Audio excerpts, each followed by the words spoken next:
And we are going. What is going on with everybody? It is your boy, Eric, aka Young God, coming to you live in the Green Dungeon, giving it to you real raw rugged. And I have somebody on the other line. I'm going to let him introduce himself. Who do we have here today? My name is Dr. Scott Goldman, and I've never heard keeping it real and rugged, so I'll join you in that class. Hey, man, this is something that, man, I'm really excited for. This is the most I've been excited for an interview probably the whole 2021. I can't wait for this. I think it's going to be very interesting. I think you're a very interesting person. I've watched a lot of your interviews. I watched one with Pat McAfee. I watched the one I did. I watched both of them that you did. What I think is is it the Psych Sports Show or something like that? I could be wrong. Uh, and you sell yourself short, man. You are a very interesting person. I know you don't do a lot of interviews, so the fact that you even accepted my interview, I appreciate that. So before we get into this interview, I just want to thank you for giving me this opportunity. I think it's going to be a really, really interesting interview. Yeah, no, your reach out was really interesting. I mean, in listening to some of the interviews that you've done with other people, I'm like, I don't know where this conversation is going to go, but I'm really stoked to see where like we might end up in Mars, we might end up in Cleveland, we might end up in Czechoslovakia. Like honestly, I don't know, but I'm curious to go on the journey with you. So fire away, whatever questions you got, I'll do the best I can to answer them. Well, before we get into it, how are you doing today, man? You know what? I really appreciate you asking. Today is a good day. The sun is shining, the sky is blue, and life is good. How So, about you? How are you doing? same out here. Jacksonville, the weather is it's very moody. Like literally, it'll be raining one minute. Like I was outside the other day and it was raining. Literally, just seen it stop. Like it was pouring down. It just stopped in like 30 seconds.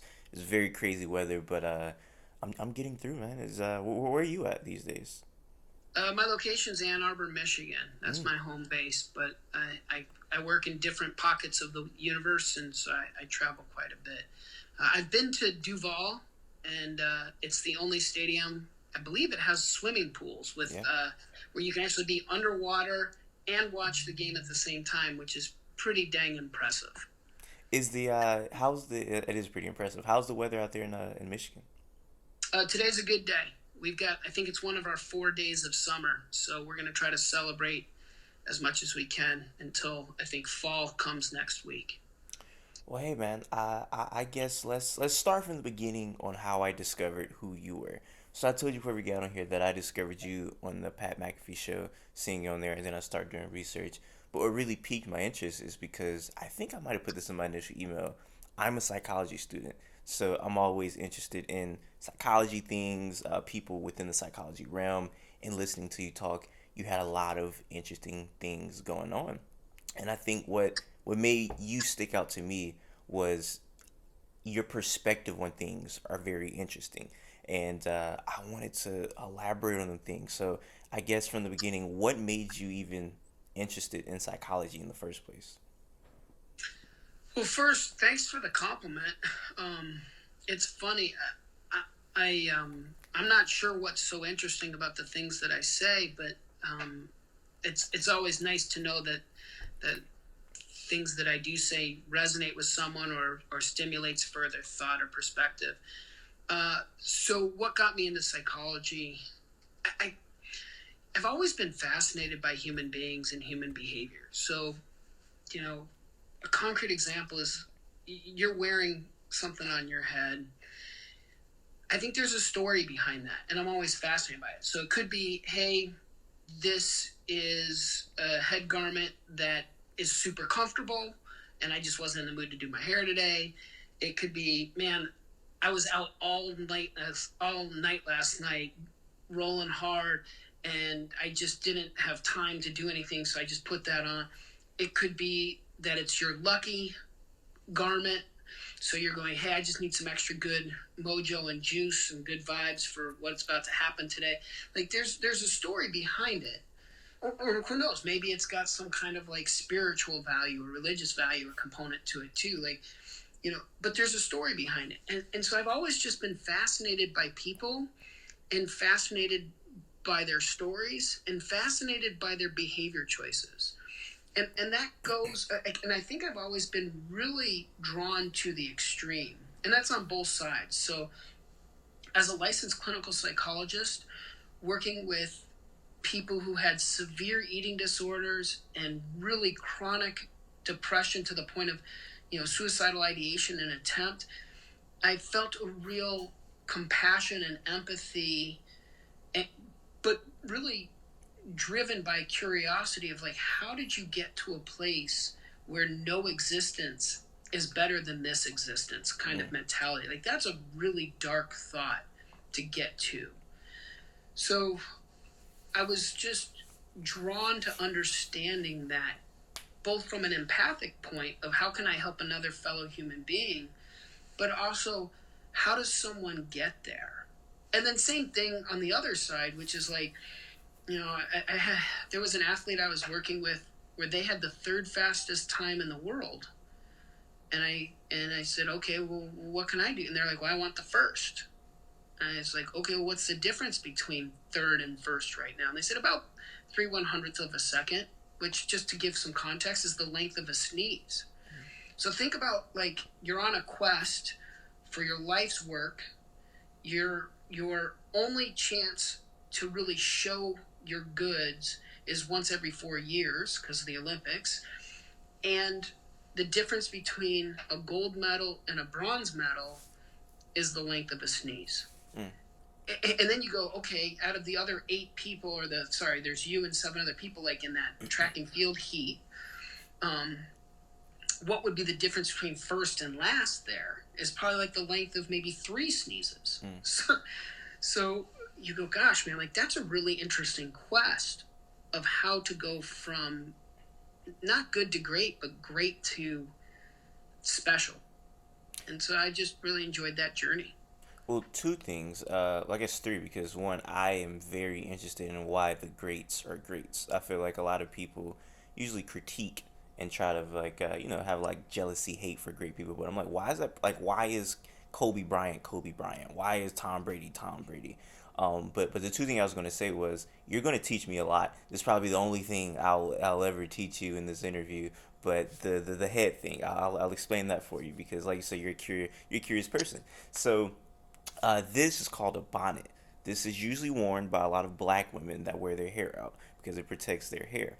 And you're supposed to sleep on silk, and these are usually made out of silk.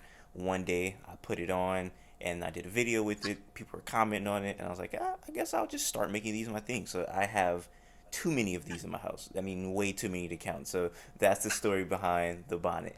2, I think it's interesting to find out why people do the things that they do. I think that I got into psychology because I didn't even know what I was doing, but ever since I was growing up, I would be the person that people would come to ask for advice, and I'd be very interested in why the people made the decisions that they told me they made, and they'd be like, "Oh, what should I do?" And I just always piqued my interest. But when I knew that, oh, this is psychology, it was probably my 10th grade class. I had this really crazy Romanian teacher, and we had sociology. And he said, this class, I can't do a Romanian accent, I'm not even going to try. But he was like, this class, this is the class you take if you want to know why Hitler was Hitler. And I was like, okay, let's see what that is. And that really interested me. So, yeah, like you said, I just want to piggyback off of the why people doing the things that they do. That's just something that it makes me curious as well. So I super agree with you on that. So let's be curious explorers together in the nature of this conversation. I'm sure you're going to teach me way more than just that, but I do love the story of the bonnet. That's new to me, so I think that's really cool. So I got better today, and the fact that you're making it your thing, who knows? Maybe we make it everybody's thing, and in 6 months' time, everybody's going to be wearing bonnets. We'll see what happens. We'll see, man. And something I forgot to comment on, you said that you wouldn't know what you would say that would make me feel like you're an interesting person or your interesting perspective. I think this is super interesting what you did. So, like I said, I'm trying to do psychology, and there may be hard to find jobs sometimes with your degree. So I thought that if I get my doctorate degree, I would have to think outside the box and do something creative with that. So, for example, let's say if there's a psychologist that has a TV show, that's something outside the box. You can't Google what's a psychology job? And they're going to be like, make a TV show. That's something that you had to do, think outside the job, think outside the box to use that degree to do that. So you use your degree to create this platform or this, the AIQ, and shop that around to the five major leagues and people outside of America. That's super creative and super different because you could have just went the clinical route, or I think you have the school psychology route. You could have went that route, but you thought outside the box and combined the school route because you look at, I know you say you look at the teams of like teachers and students, and then you got the clinical route and you combine that two to make the AIQ sports thing. And I just think that's crazy to me. So that's a one thing that I took from you being super duper interesting because that's creative, man. Appreciate that. No, thank you. I appreciate that. I mean, um, it's interesting, right? Because a couple of benefits and curses of just the field of psychology is it's filled with intangibles, right? And yet it permeates through everything. I mean, everything really is psychological. I mean, if you break down psychology in its simplest definition, it's really the study of human behavior and human interaction. Well, show me anything that doesn't include that, Mm. in regards to human beings.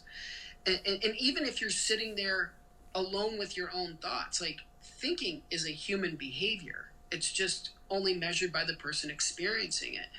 So I think the blessing and the curse is we who have chosen this craft in this field, we can make impact or or provide assistance or growth in just a wild number of ways and practices. The curse of that is because it's intangible, because it's hard to measure, because it's not concrete or visible. Like, a strength coach, you can see those gains. Like that guy just grabbed, his chest just went, 3 inches bigger over the last 3 months. Like, like you can see that change. It's a little bit harder with our world. And I think one of the things that's happened is we're susceptible to people who can say clever things without empirical support. Mm. So anyone can be a sage on a stage. Anyone can kind of come up with a great catchphrase and then tweet it, or post it on some kind of social media. But to really do this craft with the kind of science and rigor and support that it requires, I think it's a challenge. I think it requires a lot of study and training and commitment and conviction. And I think one of the things that I wish we could do is illustrate the difference between those that are trained at a really sophisticated level and those that just have neat ideas, so to speak. Well, tell me if you agree with this. I feel like there's jobs where you have to study things and it's just empirical fact data. You go by the numbers, just strictly by the numbers. You may have to research things, but it's still just all objective facts.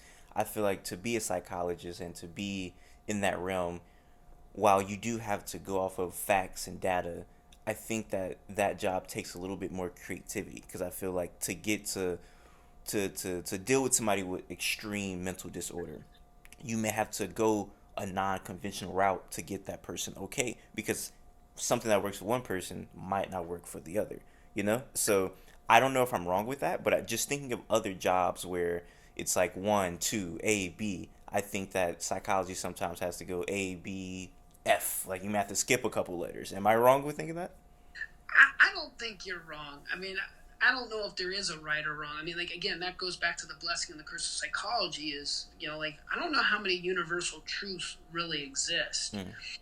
But what I do think is, to quote Ratatouille, like, there is a scene in the movie Ratatouille that has always resonated with me. It's towards the end, and spoiler alert for those that haven't seen the movie. It's about a rat who becomes a chef.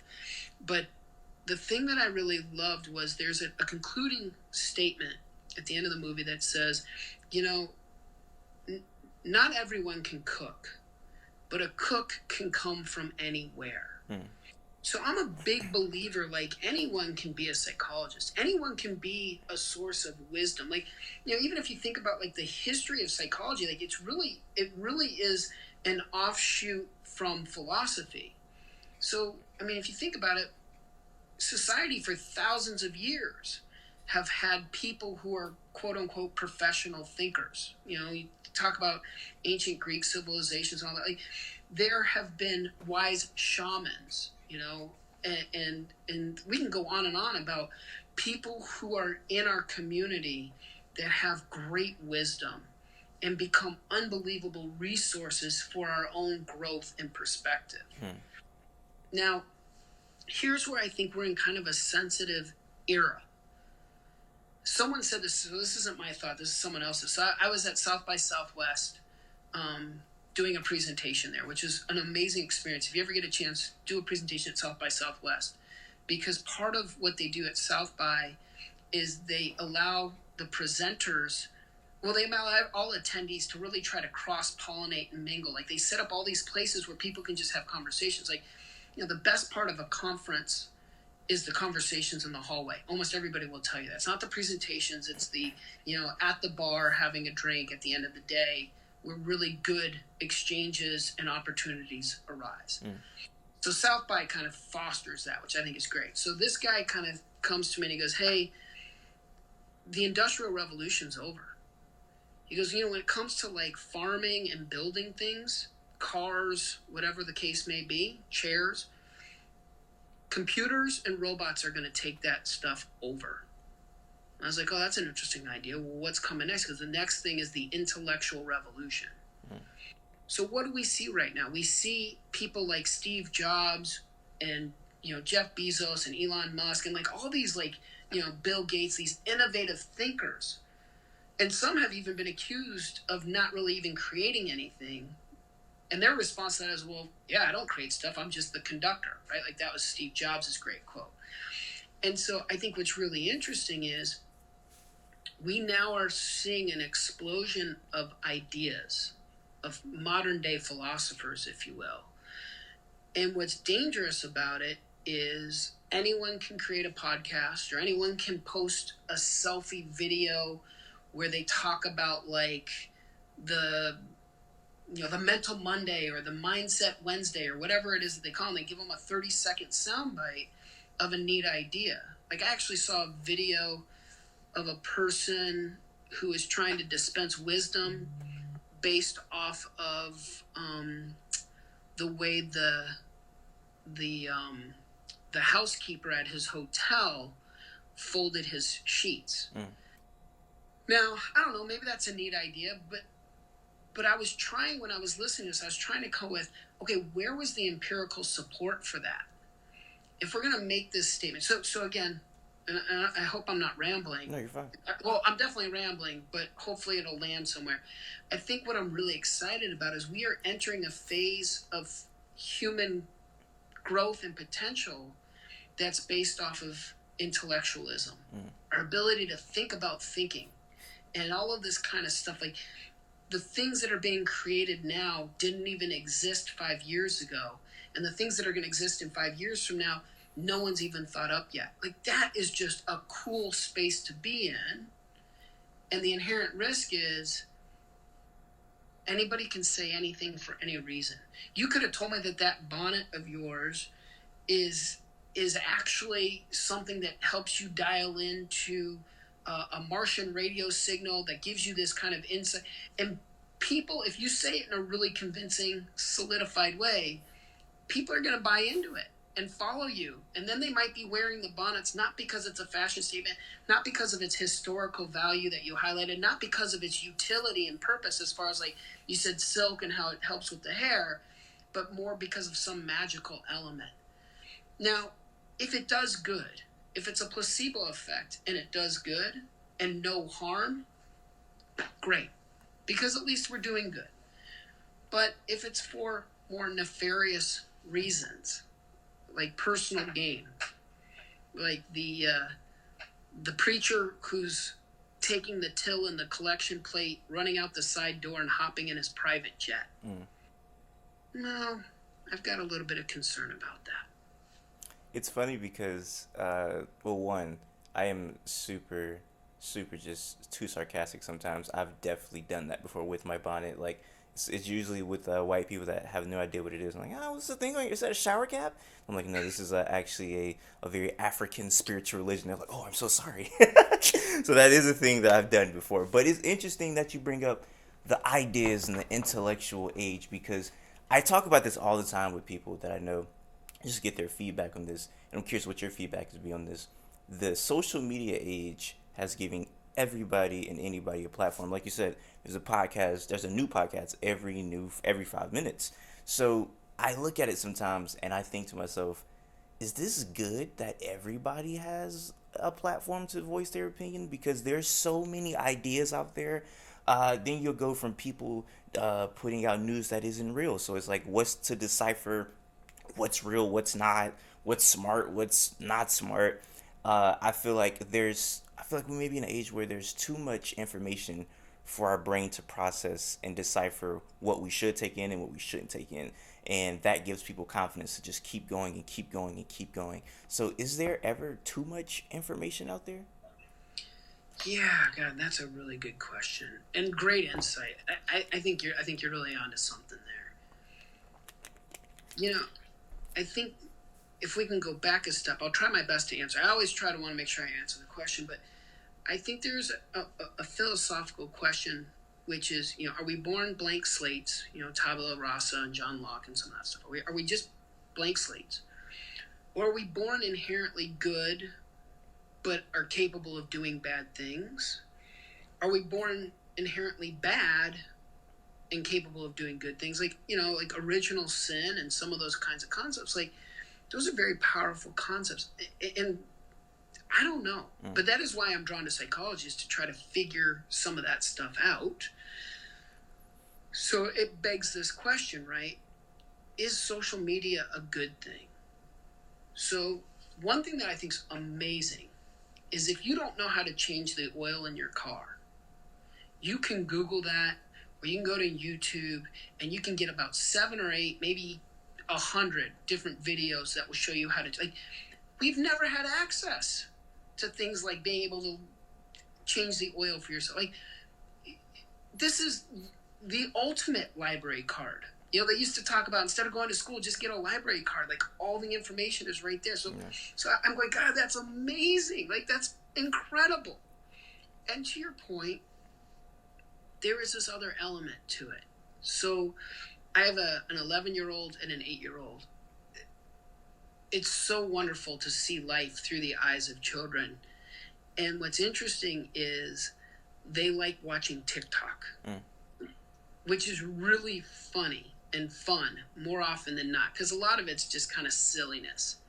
But every once in a while, they'll come across a video where it's somebody saying, I'm from the future, and come, the summer of 2024, there is going to be a visitor from another planet. Like, it's some kind of thing. And I don't know if it's somebody who maybe has a mental health issue, or if it's somebody who is creating art the same way, what was it, the Orwellian, invasion, in the radio. God, why am I blanking on that? War of the Worlds, Yeah. right? Like, that's art. And so is this just modern day art, or is it a con man who's trying to steal something? But to your point, my 8-year-old and 11-year-old need some parental guidance that says, just because somebody posts something on TV or on your computer, that does not make it fact. And that's where I kind of like Don, and there's a great clip where Denzel Washington is kind of talking about not social media, but the press. And he goes, because we no longer vet things out, the speed of information has become so fast, and we're rushing to be first, not right, but first in some kind of release of information. There has often been a situation where people are not pausing to say, well, should I put this out there? And is this accurate? So I love the accessibility to information that we have. And I only hope that people are inherently good and maybe unintentionally commit bad, because I'd like to think no one's the villain of their own story. And therefore, things that might be misguided in the information that they're posting just warrants a recalibration. In fifth grade, I found a documentary on YouTube that said the world was going to end in 2012, and I was went back to my school. I let everybody know that we were going to die in 2012, and I was very, very, very, very scared. So I know exactly what you mean about your kid might be saying like, "Hey, in 2026, the world's going to be over, or the aliens are going to invade." And as a kid, you're like what? Like you're losing your mind, and it's crazy because it doesn't even stop at kids, because there's certain things that get adults just like that. They're like, whoa, is this real? Is this that? I mean, COVID had so much, like, is this real? Is this not real? Like, is this going to work? Is this not going to work? And I mean, to this day, I mean, I just feel like because it's such a new virus, the doctors themselves, they didn't even know what was going on. It took them a very, very long time to figure it out. So I feel like social media is it's like the definition of like a gift and a curse. It's like it has its great amazing sides, then it has the sides where it's like, whew, I have no idea about this. So is there a side you lean on more? Like, is it being more positive, more negative, or are you just kind of in the middle, just enjoying it for what it is? I think for me, I see it as an instrument. The same way I think about guns or religion or television, I think it really depends. To assess whether it's good or bad depends on who's the one that's holding it. Mm. Because, like, going back full circle to the Romanian teacher who says, hey, this is going to help you discover who Hitler is. Okay, let's say that professor delivered that information, so now you understand that. What if your quest is to make another Hitler? Mm. I'm going to be really opposed to that. Like, and I'd hope that not just you, but anyone that's watching this would be in agreement with us that they would be opposed to that. Yeah.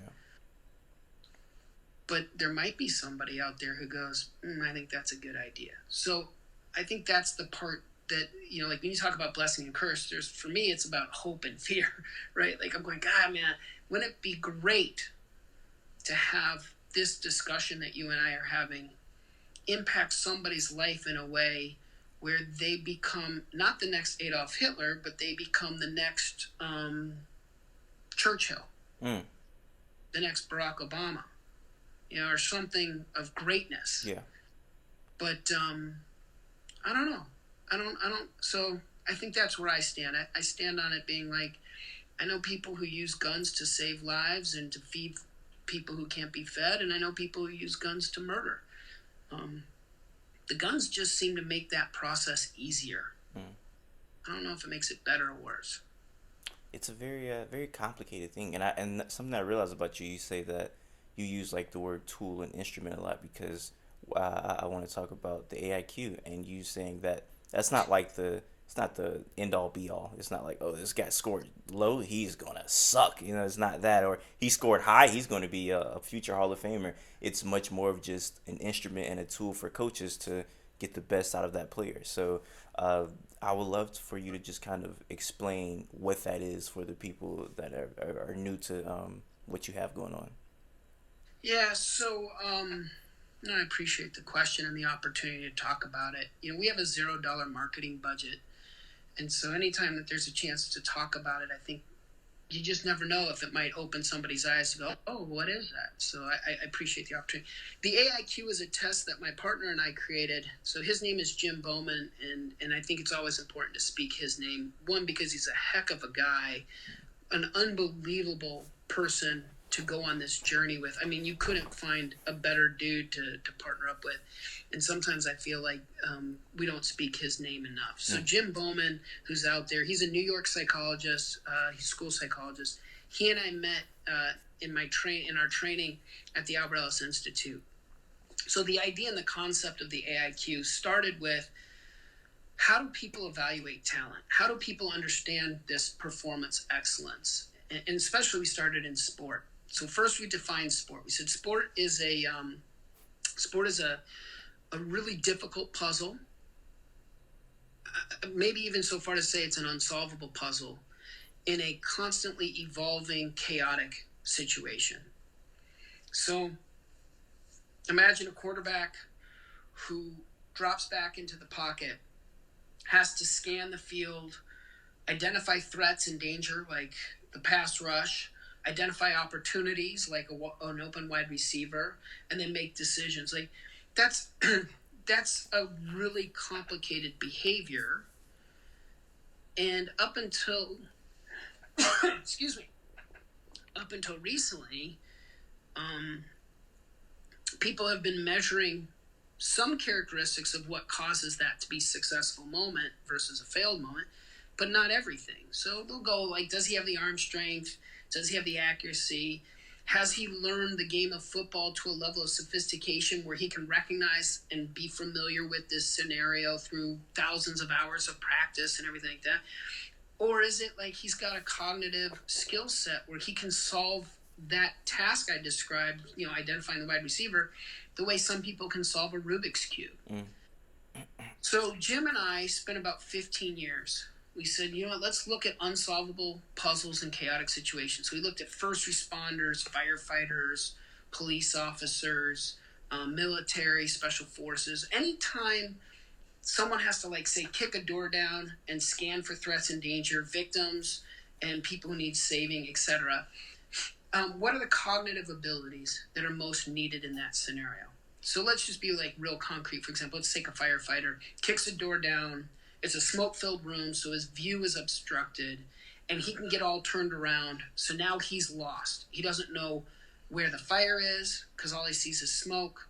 He doesn't know where the people he's supposed to save are, and he doesn't know where the exit is because he just got rotated. He got lost. So even though he might have studied the blueprint ahead of time of the building, he doesn't know where he is right now. There are cognitive abilities that can help someone in that type of situation make it an easier task to solve. The same way, if the task is to grab something from the top shelf, height would make it easier. Doesn't mean they can't do it. Like if you're short, I'm a short guy, I'm only 5'6", like doesn't mean I can't get that item from the top shelf. It just means I'm going to need like a step stool or ladder or a mechanism of climbing to get it. Same thing. So there they are in the fire.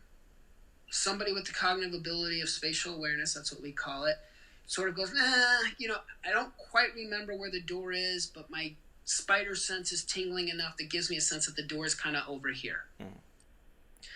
And in sports, same kind of thing where it's like, well, I just caught a ball with my back to the end zone, and I know I've got to rotate 180 degrees and then identify like where the first down marker is, where the sidelines is, guy who might be trying to tackle me. I got to figure all that stuff out, and the faster I figure it out, the better chance I have for success. So that was the quest, and that was the process. It took us 15 years. We followed the American Psychological Association's ethical guidelines for test construction and tried to just figure out how to add another piece of the puzzle. And so to your point, like, it's not the answer. And I tell GMs and head coaches that all the time. Like, one, if I had the answer, I'd ask for a lot more money. And two, if I had the answer, I think I would do more important things, like maybe try to prevent terrorism, something like that, right? But, one of the things that's kind of interesting about sports is it is based off human behavior and human interaction in such a level of sophistication that you can gamble on it in Vegas and a few other places now, right? So if you could solve it, if you could put all of the variables into some kind of supercomputer, and you can even do this, right? Like they have these computers out there that run, we're going to run 10,000 games and say that this person has or this team has a 83% chance of winning, but they never get to 100. I mean, shoot, even when some of those like super indexes get to a point where they say this team now has a 99.7% chance of winning. Like I was part of a game so I worked with an NFL team for a few years. We were part of a game where the success, according to the ticker, because you can look back and follow it on certain websites and apps where it goes, it starts off this, and then as the game progresses, it goes up. And we had a 97.3% chance of losing the game with, I think it was 5 minutes left, and we won. So you go, all right, how do we how do we increase the fidelity? How do we go high def in some of these decision makings? And I think the secret to the sauce is not so much being the answer, but amplifying the signal while trying to help disregard the noise. Mm-hmm. So, what does that look like from a concrete perspective? There was a time where some people in the NFL theorized that Russell Wilson's hand size was the secret to his success, especially in a place like Seattle where it's windy and rainy. So the guy doesn't turn the ball over, and they said, oh, he's got huge hands. After that discovery started to permeate through the NFL, there was a quarterback who had huge hands by the name of E.J. Manuel down in Florida. And the Buffalo Bills took him in the first round. And many other people thought he was a third or fourth round projection. And the rumor was, I don't know if this is true or not, but the rumor was that they chose E.J. Manuel because he had the biggest hands in that draft, and they were looking for the next Russell Wilson. Now, you can say there's all sorts of factors that might have contributed to why E.J. Manuel didn't become the next Russell Wilson.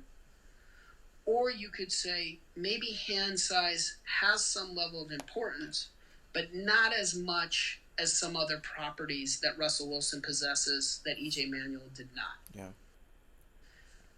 Jim and I have come to the conclusion that sport-specific intelligence is a factor that wasn't being measured or measured with any kind of sophistication that could help increase the signal of what makes a good player versus what makes a bad player.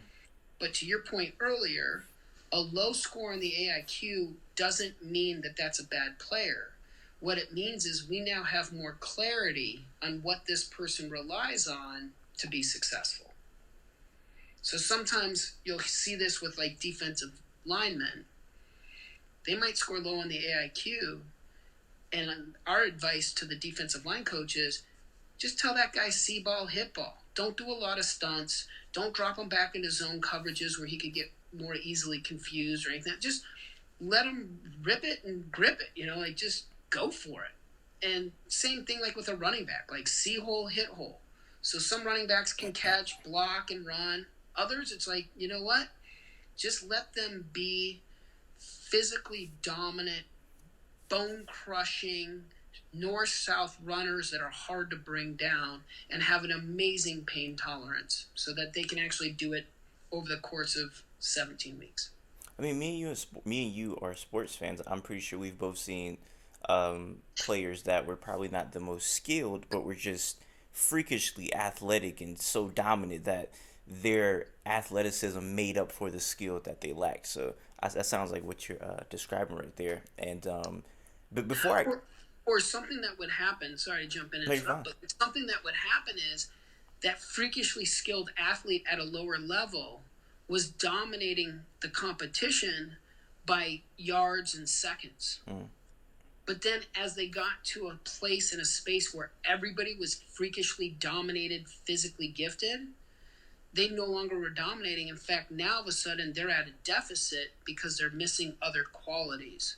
And so the AIQ was developed to help provide, we always say it's a descriptor, not a predictor. Even though we have statistically significant correlation with on-field performance, we still don't call it a predictor. We call it a descriptor, which is to say, gosh, that guy doesn't pass the sniff test. Like from the scouting lens, it's like he's not big or strong or fast, but he gets the job done.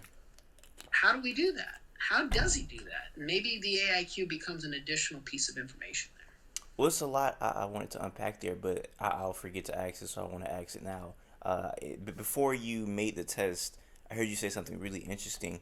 You said that you wanted it to be inclusive regardless of race or religion or area or wherever. And I thought it was interesting because growing up as a black person, you will hear that like, certain IQ tests don't really work for us because they'll ask us what is a coaster, or what is something that's just not of the vernacular of that area that people grew up in. So I thought that was interesting that you said that was something that you and Jim really included. So I was curious, like, what made you even regard that to include that inside of the AIQ? You could, and I don't know how else to say this. Am I allowed to cuss on this thing? Do your thing, yeah. Because this shit's important. Mm. You know, I mean, like, I guess that's part of where I get a little bit shocked is why wouldn't you take that into consideration? So I think the aha for me was, I'm just a dude from New Mexico. So I grew up into the desert. And in some intelligence tests, one of the questions that they'll ask is, what's a schooner? I don't know what the hell a schooner is. I'm from the desert. But, for those that don't know, and I had discovered, a schooner is another name for a boat. Mm. So am I more intelligent or less intelligent because I know what a boat is, or that a schooner is another word for boat? I'm not buying that. Now, it might be if the world of intelligence is measured by how much nautical experience you have. But what Jim and I did was we said the cognitive abilities that we're going to capture, they're not meant for a classroom. They're not meant for like logical reasoning tasks, like which investing in stock markets or anything like that. What we went for was things that we felt were most relevant, cognitive abilities that were most relevant for unsolvable puzzles and chaotic situations.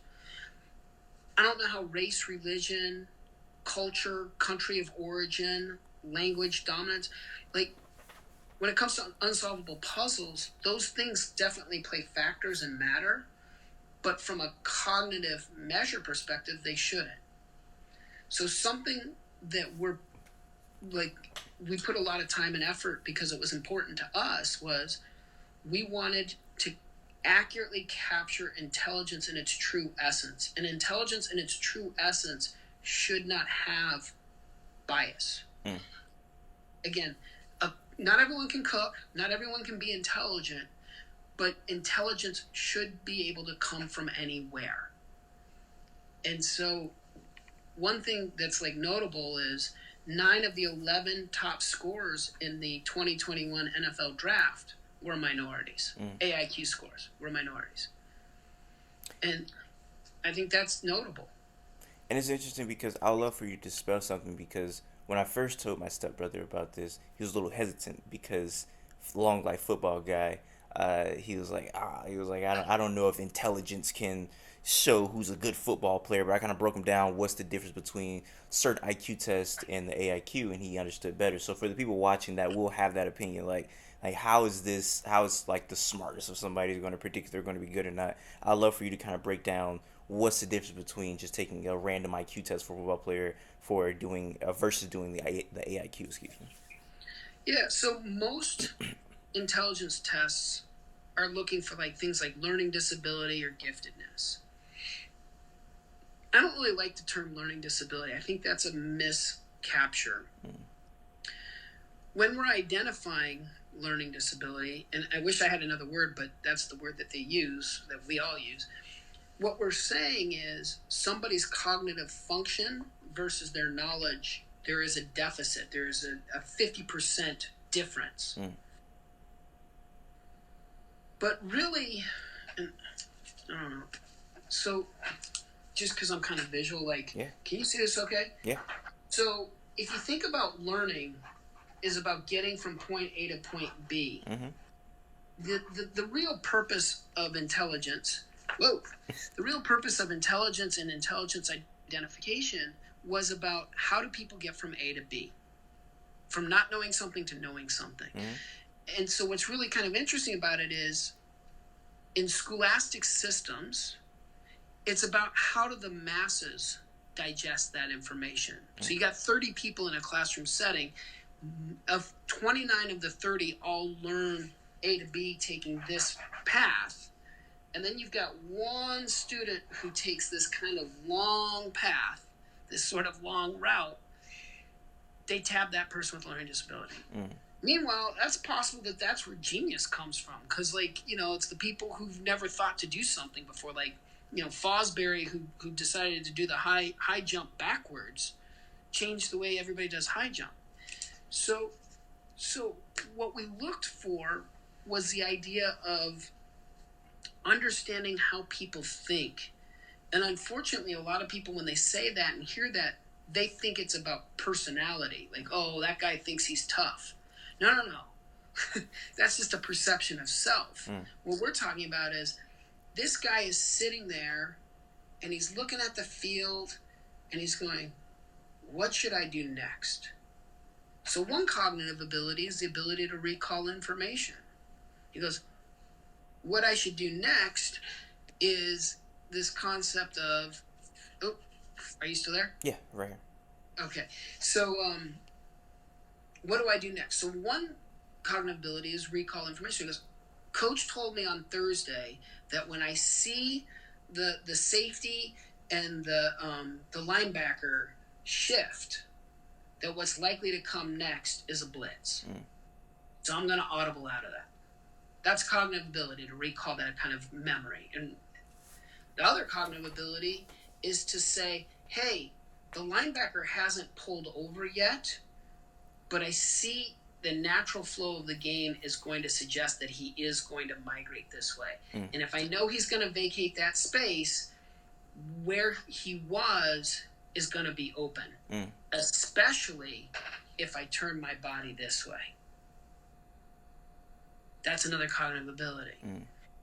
So we were just kind of playing with, how do people think out there?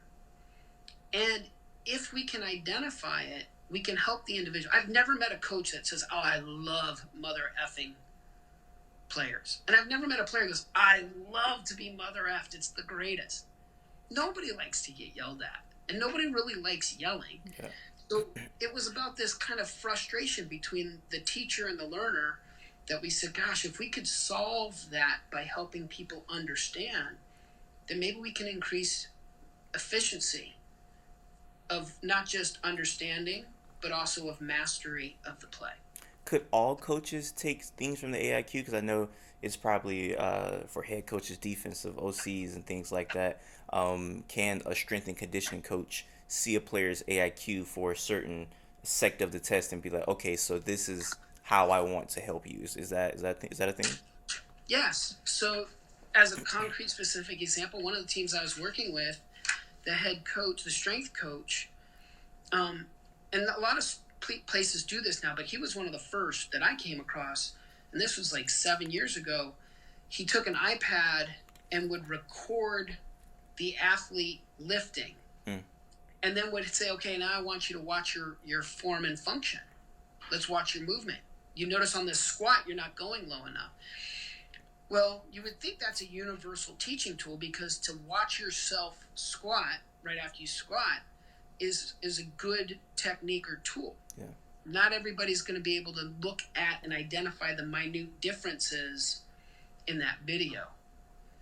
So the strength coach and I were talking about it, and he's going, yeah, like I showed this guy the video and he still does it wrong. I was like, well, let's look at the AIQ scores. And sure enough, one of our tests, which is really about like looking for minute details, kind of like a Where's Waldo test, he was horrible at it.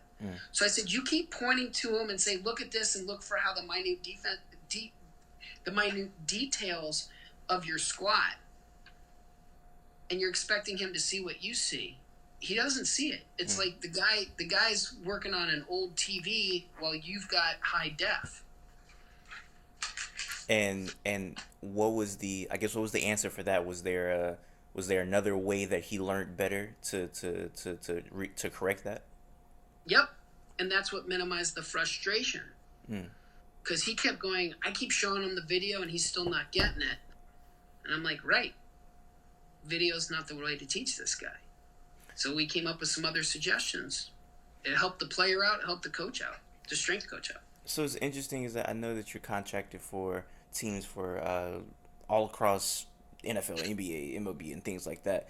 But you talk about the draft, and I know the Justin Fields thing happened. So do people, when they come to the draft, do these like players contact you? Do the teams have them come to you? How does that work for people in the upcoming draft to take the test?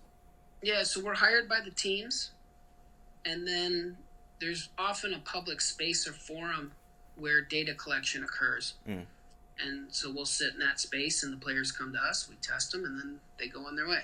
The one thing that I always do with players is I offer them the opportunity to go over their test. If they're kind enough to take it, the least I can do is give them the information or give them some summary of it. So I Yeah. always try to let them go, hey, here's something that you could do to help your own performance. When you're doing game film and watching installs, here's something you might want to give some consideration to help you absorb it a little bit easier. And they've always been appreciative. I mean, look, beyond the AIQ, I've been a sports psychologist for 20 years. Hmm. At the University of Arizona, University of Michigan, Miami Dolphins, Detroit Lions, Washington Wizards, Golden State Warriors. Like, I care about people. I Yeah. care about the players. So this is not a I got you kind of test. This is more like, hey, we want to know how this guy thinks. I want to know how I think. All right, let's do this thing, and then let's see what happens next. Are you also is that a thing you also do for the NBA draft, or is that just specific for the NFL draft as well? NBA too. So we're with NBA, NFL, Major League Baseball, MLS, NHL, some NCAA schools, some teams across overseas, and then we're also with a fire department. Mm. And it's also an Olympic training facility. Wait, man, I don't want to keep you for too long. I appreciate you coming. I think I have about two questions for you, and I'll let you go on your way. One personally, because like I said, trying to do the psychology thing myself. Interesting that I know you have two PhDs. I heard you say that you were in a program where you got two PhDs. Was that like, were you guys like, did everybody in that program get those two PhDs? Was it like you had to go for separate schooling? How did that work? That was interesting to me. Yeah, it was a dual degree program. Okay. So, we just had to take twice as much coursework. We had to do twice as many internships and fellowships and postdocs and all that kind of stuff. So I always tell people it was two PhDs for the price of two PhDs. Mm. But what I would say is, like, it's funny. Some people make a big deal out of PhDs and the fact that I have two of them. And I'm proud of it. It wasn't easy to do and all that. But the reality is it goes back to, like, the whole ratatouille thing. Like, I don't think you have to have a PhD to be wise. Yeah. But what I do think is you can't just say something that sounds cool, like it's an alliteration of S's or something like that. Like, it should come from some form of science or understanding. And I think what really is valuable about the PhDs is it helps you understand how to digest sophisticated information. I think the follow-up to it is, how do you now convert that to people who might not have that kind of level of training in a way that they can digest it or that it's memorable or meaningful?